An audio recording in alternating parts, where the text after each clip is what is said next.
blank. And I want you to think of what could be put in that blank. Without God, what could happen? What circumstances could take place? What would your heart be like? What would your life be like? How would this world be different? And so, basically, if you've heard of seasons, seasons is basically a period of time that passes by. You can have a season where you're very happy, a season where you're getting good grades, and then there's seasons of dread, sadness, and depression. God knows what seasons we're in, and he's basically over those seasons. But his purpose for us is to grow. Because without the seasons of dread, how can we grow? It doesn't make sense that a butterfly can't break open and become beautiful. It has to. And that takes pain and time, as with all of us.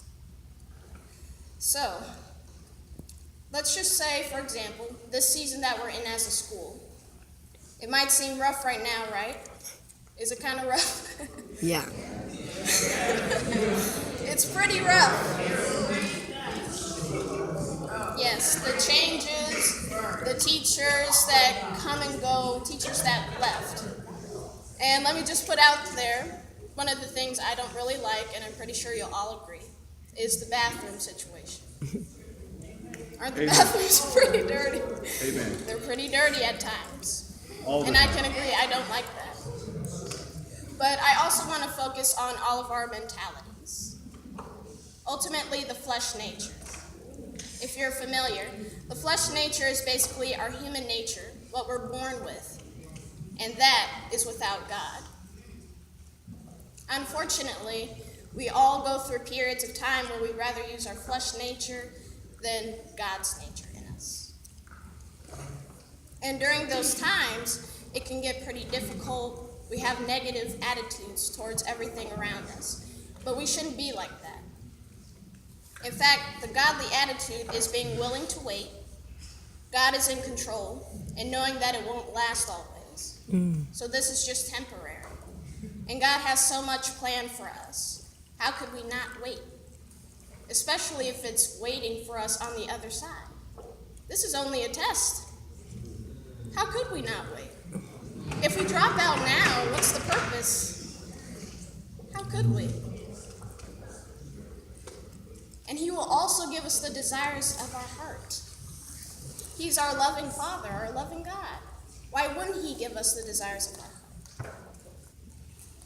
According to Psalms 37:4, all we have to do is basically follow what he says, be obedient. And it might seem hard, yes. Even I find it hard sometimes when I'm challenged. But that's why he gave us his Holy Spirit, because he knew that we couldn't do it. So ultimately, the Holy Spirit works in us so that we can. And then it becomes less about ourselves and more about God. And it's not us doing it at all. In fact, we could just sit back, let God do all the work, and just be willing.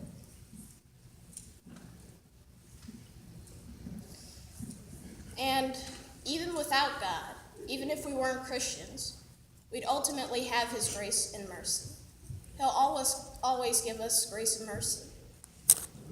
But would we really want to take that chance and not have the benefits of what he wants to give us? There are so many gifts that he wants to give us, so many blessings in store for us, and all we have to do is accept him and be willing. But without that, we don't have those benefits. In fact, we survive on our own. With God, you don't survive, you thrive in this world. He'll give you everything. There's nothing you have to do. His plan is all. How could we not follow his plan that basically leads to our success? It's crazy not to. How could we not? We don't even deserve what we have now, but he gave us to it anyway. Gave it to us anyway, because he loves us ultimately. Without any conditions involved, without any regulations, he loves us. It's ultimate love. And he's the giver of all. So ultimately, without God, blank. Without God, there is sadness, depression, but ultimately there's no way out. There's no way out of that depression because you can't get out of it your own. You can suppress it if you like to, but without God, it will never be taken away. That's all I have for you today.